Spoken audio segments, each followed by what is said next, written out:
کیلاش قبیلے کے سالانہ تہوار چیلم جوش کی رنگا رنگ تقریبات کا آغاز ہو گیا ہے اور انہی تقریبات کا احوال جانتے ہیں ہمارے نمائندے عبداللہ شیری اس وقت وہاں پر موجود ہیں۔ عبداللہ بتائیے گا ان تقریبات کا احوال۔ جی بالکل، اس وقت ہم وادی کیلاش میں موجود ہوں اور وادی کیلاش میں ایک چھوٹی سا یہاں پر ایک محلہ ہے، اس میں جو ہے نا بڑی تعداد میں یہاں کی جو کیلاشی خواتین ہیں وہ یہاں پر نکل آئے اور یہاں پر دودھ بانٹنے کا سلسلہ وہ جاری ہے۔ یہاں پر ہمارے ساتھ کچھ لڑکیاں موجود ہیں، ان سے جانتے ہیں کہ کس طرح یہ سلسلہ جاری رہتا ہے۔ آپ اپنا نام بتا دیں اور آپ لوگوں کا یہ سلسلہ کس طرح جاری رہتا ہے؟ جی میرا نام گلسینہ ہے اور یہ لوگ گاؤں سے دودھ لے کے ہر معاشرے میں جانے آخری معاشرے تک دودھ لیتے ہیں اور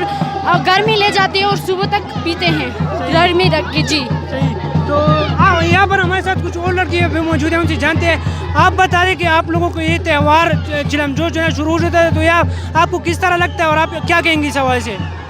ہمیں بہت اچھا لگتا ہے، ہم بہت انجوائے کرتے ہیں، ہمیں بہت مزہ آتا ہے۔ ہم سارے فرینڈس کے ساتھ ملتے ہیں جن سے ہم سال بھر میں مل نہیں پاتے ہیں، اور ہمارے دور کے رشتہ دار جب ادھر آتے ہیں تو ہم ان سب سے ملتے ہیں اور ہمیں بہت خوشی ہوتی ہے اور ہم بہت خوشی فیل کرتے ہیں اس کی وجہ سے چیلم جوش میں، کیونکہ اس میں ہم بہت انجوائے بھی کرتے ہیں، ساتھ ساتھ اپنے دور کے رشتہ داروں کو بھی دیکھتے ہیں، اور جنہیں ہم سال بھر میں نہیں دیکھ پاتے ہیں جب وہ بیمار ہوتے ہیں تو ان کو بھی اسی فیسٹیول میں ہم انہیں دیکھ پاتے ہیں، اور اس وجہ سے ہمیں بہت مزہ آتا ہے اور ہمیں بہت خوشی محسوس ہوتی ہے۔ جی آپ نے یہاں پر کچھ لڑکیاں ان کی آپ نے بات سنی، وہ کہہ رہا ہے کہ ہمارا مذہبی تہوار ہے، ہم اس کو جوش و جذبے کے ساتھ جو ہے نا مناتے ہیں، تو یہ ان کا پہلا دن ہے اور اسی سے جو ہے نا اس کے دودھ بانٹنے سے جو ہے نا اس سے شروعات ہوتی ہے۔ جی